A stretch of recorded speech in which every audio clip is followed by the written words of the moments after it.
Vous l'avez dit, cette alternance qui est survenue en mai dernier à Kuala Lumpur est une alternance inédite en ce sens que depuis l'indépendance de la Malaisie en 1957, c'était toujours le même parti ou la même alliance au pouvoir, qui était une alliance qui avait, en gros, pour aller vite, pour mission de favoriser le développement et le bien-être de l'ethnie malaise, puisque la Malaisie est composée de plusieurs ethnies. Et il y a rupture en mai dernier avec l'élection, certes, d'un ancien Premier ministre, mais qui promet cette fois, lui, de travailler pour l'ensemble des Malaisiens. Mahathir Mohamad. Voilà. Et alors à ce moment-là, on regarde de près le dossier de Najib Razak. Il y a 628 millions de dollars qui sont parvenus sur son compte, précisément au moment où il y avait des transactions avec ce fonds public dont vous parlez, le 1MDB, et aussi avec les Chinois.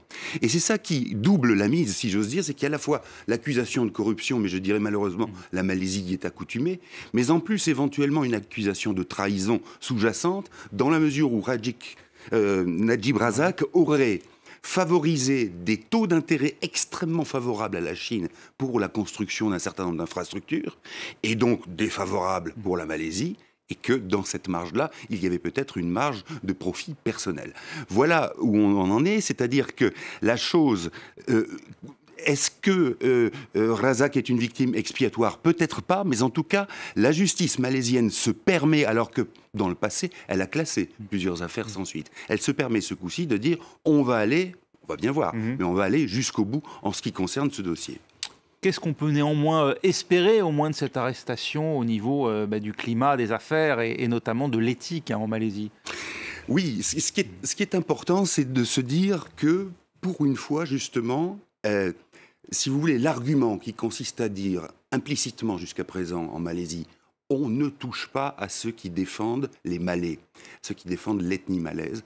Là, il semblerait qu'il s'effrite quelque peu et qu'on ose justement s'attaquer à ce fléau de la corruption, qui est quelque chose qui est dramatique dans la mesure où il grève mais plombe le budget malaisien au point que le ministre actuel, Mohamad, est en train d'être en Chine pour dire écoutez, aidez-nous d'une manière ou d'une autre parce qu'on ne se sort plus du déficit budgétaire et la corruption est une part importante de cette plaie.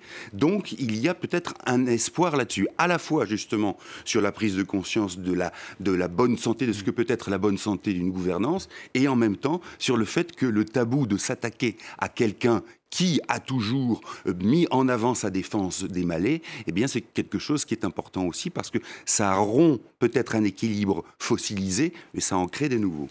Redevenu le personnage phare d'un pays qu'il a longtemps dirigé, Mahathir Mohamad peut-il être l'homme de la situation? Mais c'est ça le problème, parce que je vous parlais de cet exclusivisme ou de cette affirmation positive, comme on dit en américain, pour protéger les Malais. Ça a été l'un des chantres de cette chose-là, Mahathir Mohamad. Ça a été aussi, c'est toujours, un chantre de l'islamisme politique.